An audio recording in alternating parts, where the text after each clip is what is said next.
complex. We are Word on Democracy. That is the series that we are starting. And I've got to tell you, it feels great to be here. We are in the Eisenhower office building, and I am here with our first guest today, Isabel Guzman. She is the administrator of the Small Business Administration. Good morning.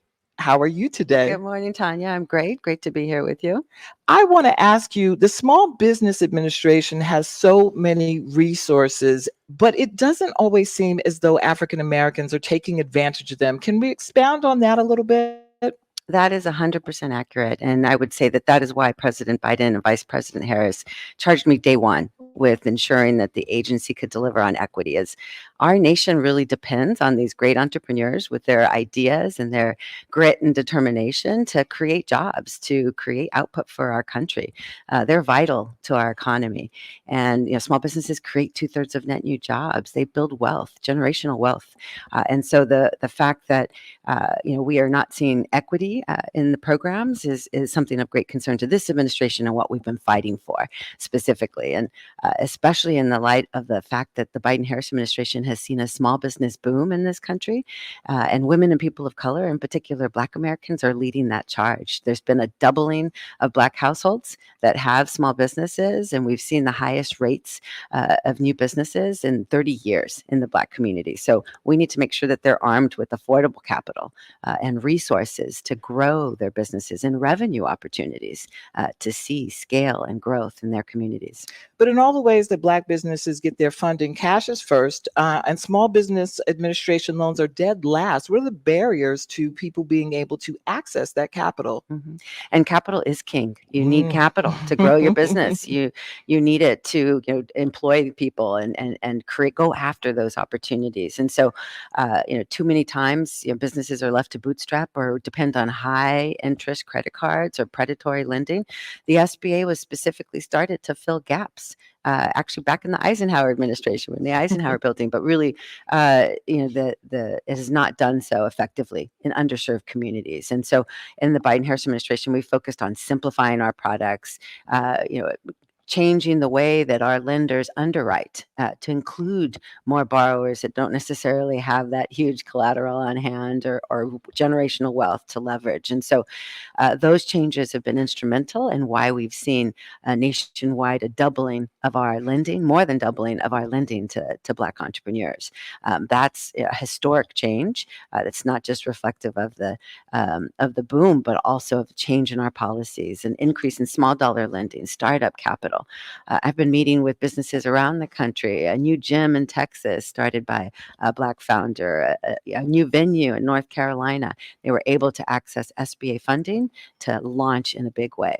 Yeah, I think you also recently visited a record store in Grand Rapids, Michigan. A right. Black woman who owns a record store there, vinyl record store. That was pretty fascinating. That's a small business That's right. that obviously has taken advantage of the SBA. But if you had a small business owner sitting right in front of you, and actually you do, because I am a business myself, what are the ways in which I would first start accessing the Small Business Administration in my city, which just happens to be Philadelphia? Yeah.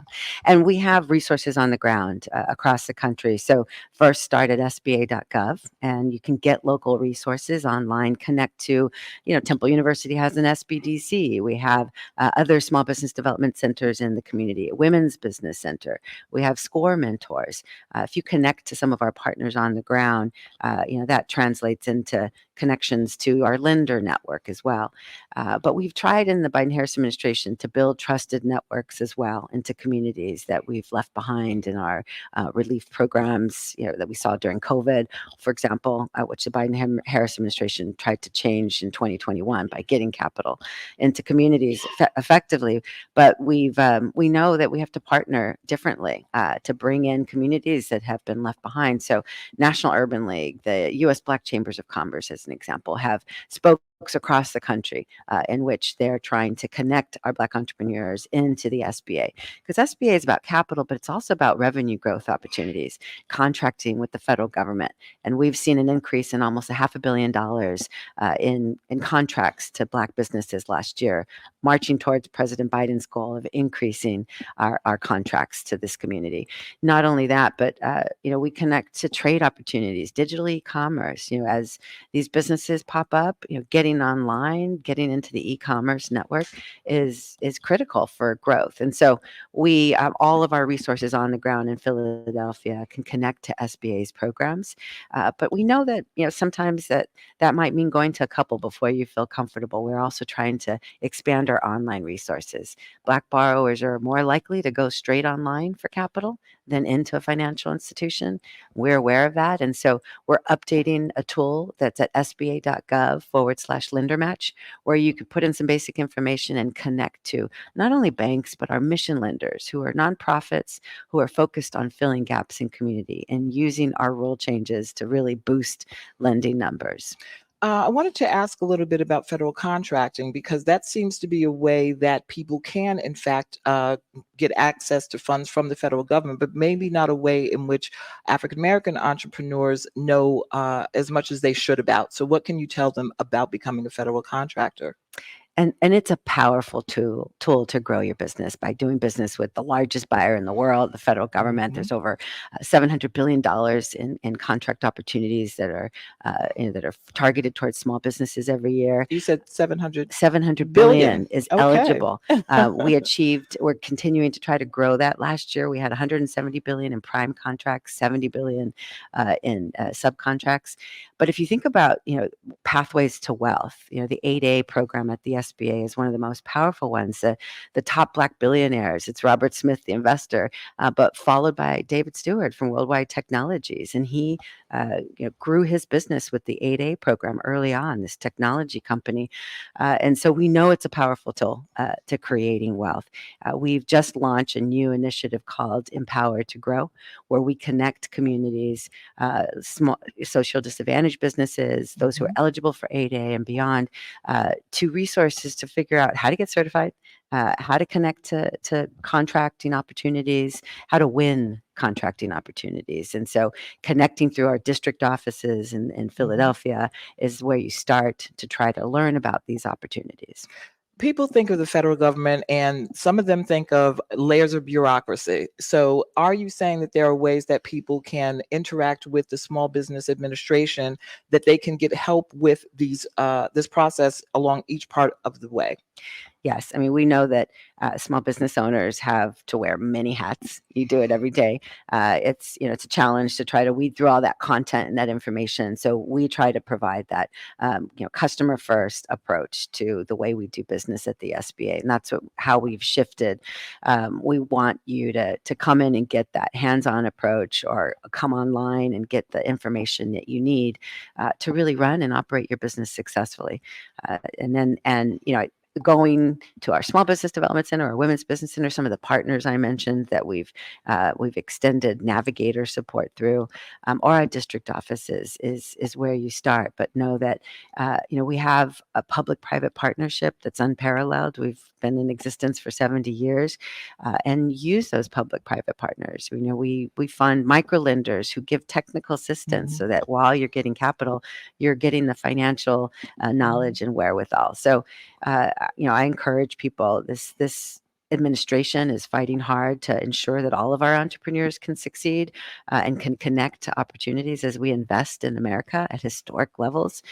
So please reach out to the SBA. You are only the fifth Latina to hold a cabinet position. How did you get started in your role as a small business administrator?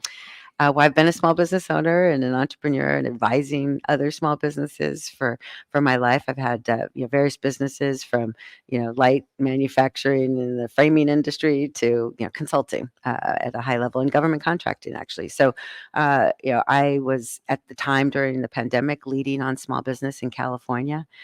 When I got tapped to serve, I had served under the Obama administration as well in the SBA, and really this is the most diverse cabinet in history. President Biden and Vice President Harris were really intentional. They know diverse teams outperform, wanting to make sure that all perspectives are at the table. So it's really truly an honor to be able to serve, but also in an area that I'm so passionate about, small business as a pathway to the American dream. Absolutely. Post-pandemic, some of the money and some of the funding is going to expire. Is the Small Business Administration prepared for that? And if so, in what ways?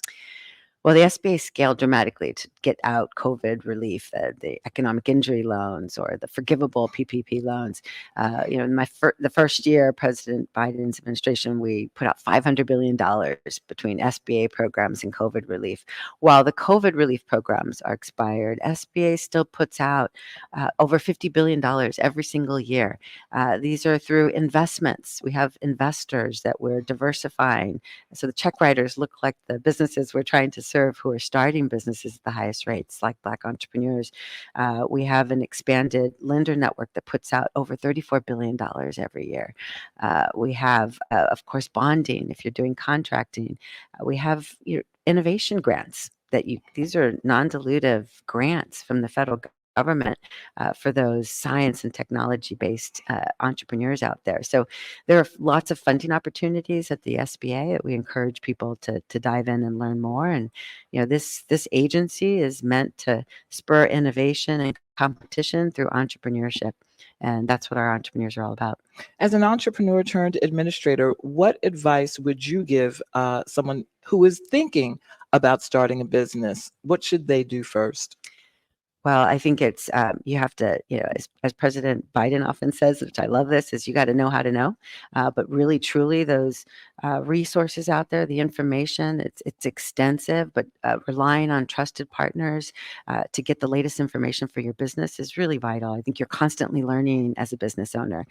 And the second thing is that grit, determination, those are really skill sets that entrepreneurs must have. The ability to walk through that no multiple times, right, and persevere until your business model fits with that lender or fits with that advisor. I think you have to have a belief in your core dream and your idea, and be able to, of course, pivot and adapt, but never give up.